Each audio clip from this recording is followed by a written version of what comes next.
નમસ્કાર, હું રચના DNTV સમાચાર કક્ષમાં આપ સૌનું સ્વાગત કરું છું। જો એક નજર આજના મુખ્ય સમાચાર। આજે વિશ્વ વસ્તી દિવસની ઉજવણી નિમિત્તે નૂરમાં આવાસ યોજના કિશનવાડી ખાતે સેવા સદન દ્વારા આરોગ્ય શાળાનો કાર્યક્રમ। તંત્રના આરોગ્ય શાળાના ચાલુ કાર્યક્રમમાં જ એન્ટ્રી મારીને નૂરમાં આવાસ યોજનામાં ચાલતો ભ્રષ્ટાચાર ખુલ્લો પાડતા સ્થાનિક રહીશો। છાણી કચેરી ખાતે તોડફોડ કરવા બદલ 14 જેટલી મહિલાઓની ધરપકડના વિરોધમાં શહેર કોંગ્રેસ દ્વારા બેનરો પોસ્ટરો સાથે ભારે સૂત્રોચ્ચારો કરીને જિલ્લા કલેક્ટરને આપ્યું આવેદનપત્ર। કેન્દ્ર સરકાર દ્વારા દાખલ કરાયેલા ઉચ્ચ શિક્ષણ અને સંશોધન વિધેયક 2011ના વિરોધમાં વડોદરા વકીલ મંડળ દ્વારા 2 દિવસ કોર્ટ કાર્યવાહીનો બહિષ્કાર। તો કપિલ સિબ્બલના પુતળા દહન બદલ વકીલોની ધરપકડ કરતી રાવપુરા પોલીસ। હવે જોઈએ સમાચાર વિગતવાર। આજે વિશ્વ વસ્તી દિવસની ઉજવણી નિમિત્તે સેવા સદન દ્વારા કિશનવાડી નૂરમાં આવાસ યોજનાના મકાનો પાસે આરોગ્ય શાળાનો કાર્યક્રમ રાખવામાં આવ્યો હતો, પરંતુ સ્થાનિક રહીશોએ કાર્યક્રમમાં ઉગ્ર આક્ષેપો કરતા તંત્રની નૂરમાં આવાસ યોજનાના બાંધકામમાં ચાલતો ભ્રષ્ટાચાર ખુલ્લો પડ્યો હતો। આજે 11 જુલાઈ વિશ્વ વસ્તી દિવસની ઉજવણી અંતર્ગત વડોદરા મહાનગર સેવા સદન દ્વારા કિશનવાડીના નૂરમાં આવાસ યોજનાના મકાનોની સાથે જ આરોગ્ય શાળાનો કાર્યક્રમ રાખવામાં આવ્યો હતો, જેમાં mayor doctor Jyotiben Pandya, municipal commissioner Dadu Gadhvi સહિત સ્થાનિક કાઉન્સિલરો ખાસ ઉપસ્થિત રહ્યા હતા। દીપ પ્રાગટ્યની સાથે આ કાર્યક્રમ શરૂ તો થયો, પરંતુ નૂરમાં આવાસ યોજનાના સ્થાનિક રહીશો અને કોંગ્રેસી કાર્યકર્તાઓએ અચાનક એન્ટ્રી સ્થાનિક રહીશોને બોલાવવામાં આવતા નથી અને ભાડૂતીઓ બોલાવી ભીડ ભેગી કરવામાં આવે છે તેવો આક્ષેપ પણ મેયર સામે કરવામાં આવ્યો હતો। અતિથિ રિક્ષા દ્વારા આ વિસ્તારમાં 2 દિવસથી આનું આયોજન કરીને માનનીય હરજીવનભાઈ પરબડિયાને વિનંતી કરું છું।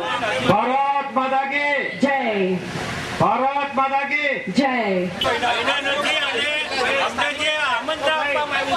11 જુલાઈ સુંદર આયોજન રાખવામાં આવેલું છે, જે આરોગ્ય વિભાગ માટે અને સમગ્ર જનતા માટે એક ખુશીનો દિવસ છે।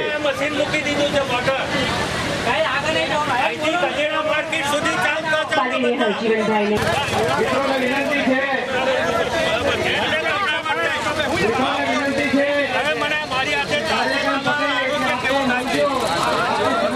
આરોગ્ય કેવું છે એ મારી હાથે કદેરા માર્કેટ સુધી ચાલતા ચાલતા તમે આવો આ લોકોને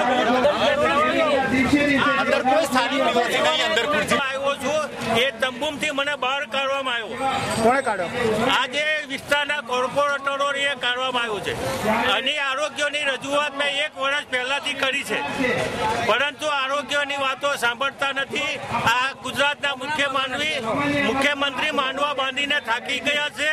સદભાવના યાત્રા, ગરીબોની યાત્રા, આ બધી યાત્રાઓ કરીને થાકી ગયા છે, તો હવે મેયરને માંડવા બાંધવાની જવાબદારી આપી છે, પરંતુ આરોગ્ય જોવું હોય તો અહીંયાથી ગધેડા માર્કેટ સુધી જો ચાલતા આવે તો એ આરોગ્ય શું છે એ એમને ખબર પડે। આપી દીધા, ખાલી ગરીબોનો છેતરવા ચાલ્યા છે। એક બ્લોકની અંદર તમે તપાસ કરો, લાઈટ વાળાનું ખાલી કોન્ટ્રાક્ટરો રૂપિયા આપીને બધાનો કોન્ટ્રાક્ટરો પાસ કરી નાખે, એ લોકો રૂપિયા કરી દીધા છે। કોઈ સુવિધા નહીં, લોકોના ઠેકાણા નહીં રહેવાના।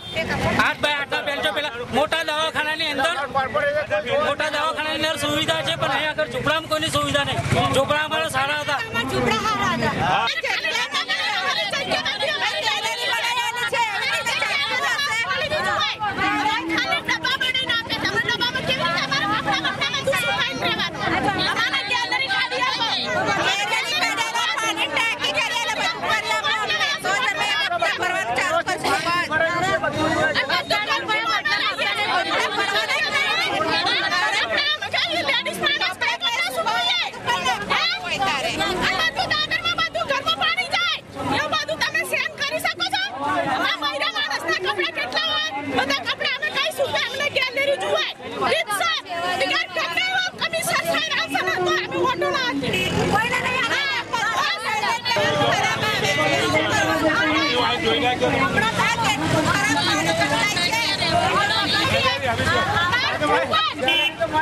તેમજ નૂરમાં આવાસ યોજનાના કોઈ પણ સુવિધા વગરના મકાનો કરતા ઝૂંપડાને પણ સારા ગણાવ્યા હતા।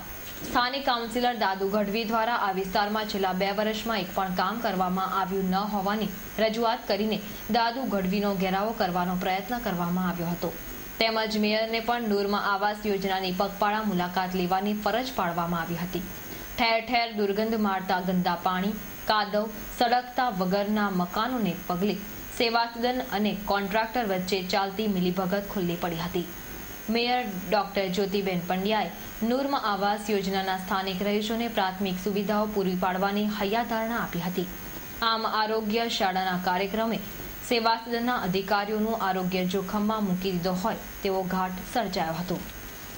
અને અહીંયા કિશનવાડી આજવા રોડ પર કાર્યક્રમનું આયોજન કરવામાં આવ્યું છે.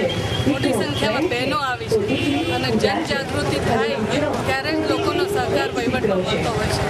આજે અહીંયા જે જાગૃતિના વિષયમાં વર્લ્ડ પોપ્યુલેશનના જે જન સંખ્યા વધી જાય એના માટે કઈ રીતે આખું આયોજનબદ્ધ પરિવારને ચલાવવું એના માટે જાગૃતિનો કેમ્પ છે. નાના મોટા સામાજિક કાર્યક્રમ છે. અમુક કોંગ્રેસના મિત્રો દ્વારા રજૂઆત આવી છે તે અમે અત્યારે જોવા પણ જશું, એમને સાંભળવાના છીએ અને એ કામોને નિરાકરણ કરવા માટેનો પ્રયત્ન થશે.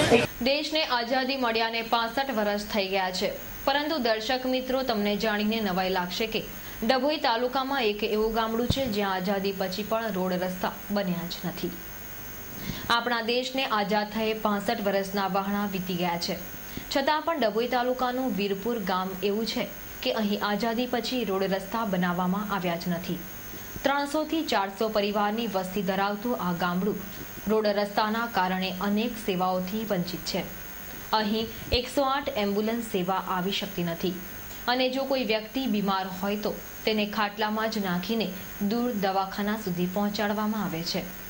રોડ રસ્તા અને પ્રાથમિક સુવિધાઓ ન હોવાના કારણે ગામડાની દીકરીઓના લગ્ન પણ થઈ શકતા નથી.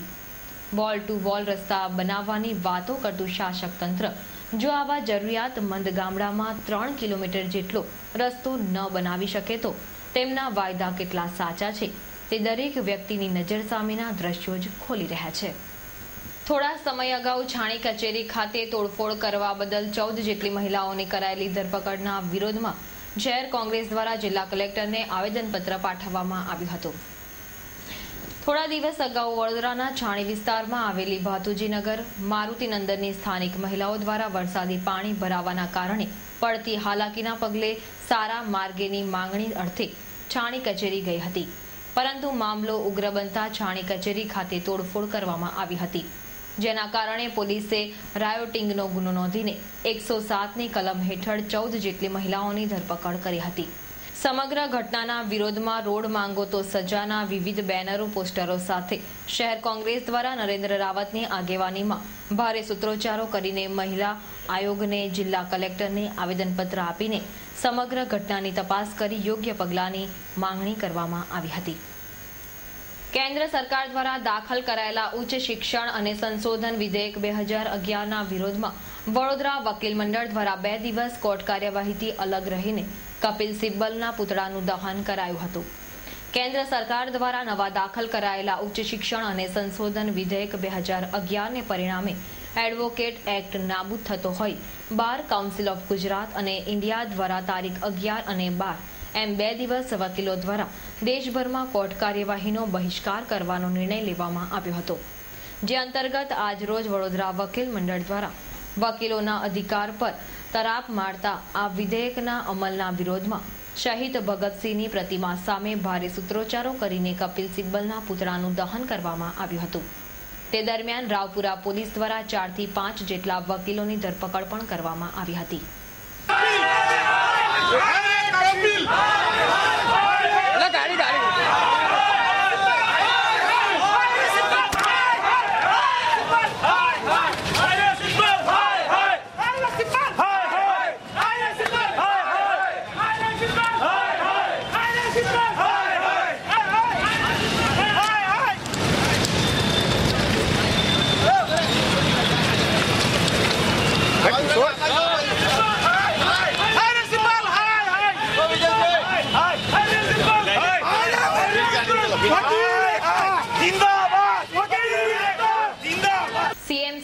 કંપનીના કર્મચારીઓને છેલ્લા 3 મહિનાથી પગાર ન મળવાના કારણે હડતાળ પર ઉતરી ગયેલા કર્મચારીઓએ બ્રાન્ચ મેનેજરની દરમિયાનગીરીથી હડતાળ પાછી ખેંચી હતી. શહેરના બીપીસી રોડ ખાતે નેપચ્યુન ટાવરમાં આવેલી સીએમસી કંપની કે જે શહેરના વિવિધ એટીએમ મશીનોમાં રૂપિયા ભરવાનું કામ કરે છે.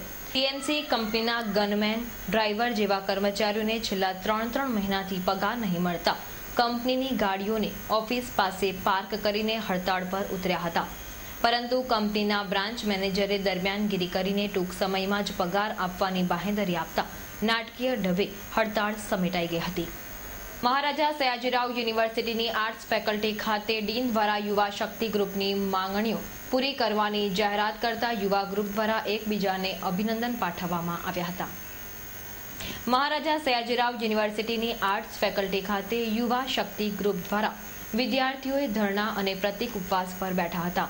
પરંતુ આજ રોજ ફેકલ્ટી ડીન દ્વારા ફી વધારો પાછો ખેંચવાની માંગણી સિવાયની 3 માંગણીઓ જેવી કે એફવાય અને ટીવાયનું પરિણામ જાહેર કરવું, ફર્સ્ટ, સેકન્ડ અને થર્ડ સેમેસ્ટરમાં વિષયો બદલવાની પરવાનગી તેમજ એફવાય અને એસવાયમાં એટીકેટીવાળા વિદ્યાર્થીઓને પણ ટીવાયમાં એડમિશન આપવાની માંગણીઓનો સ્વીકાર કરાતા આજે યુવા ગ્રુપ દ્વારા એકબીજાને અભિનંદન પાઠવવામાં આવ્યા હતા. આ હતા ત્યાર સુધીના સમાચાર. તાજા સમાચાર માટે આવતીકાલે આ સમયે ફરી મુલાકાત થશે. ત્યાં સુધી ડીએન ટીવીની સમગ્ર ટીમને રજા આપશો. નમસ્કાર.